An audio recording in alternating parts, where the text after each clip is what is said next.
equivalent weight of ammonia and nitrogen அவங்களோட difference கேட்டிருக்காங்க. Actually gram equivalent weight equal to, let us write the equation. Gram equivalent weight of ammonia equal to molar mass of ammonia is 17. In the nitrogen oda valency 3, so 17 by 3.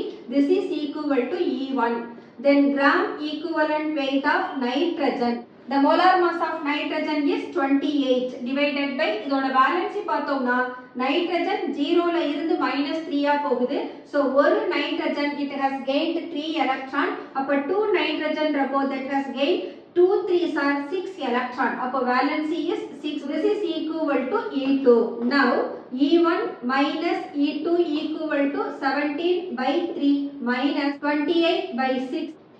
So இதை solve பண்ணோம்னா we are getting 34 minus 28 by 6 or 6 by 6 equal to 1. For difference in equivalent masses of ammonia and nitrogen is 1. உங்களுக்கு இந்த video பிடிச்சிருந்தா like பண்ணுங்க, share பண்ணுங்க, comment பண்ணுங்க, subscribe பண்ணுங்க. Thank you.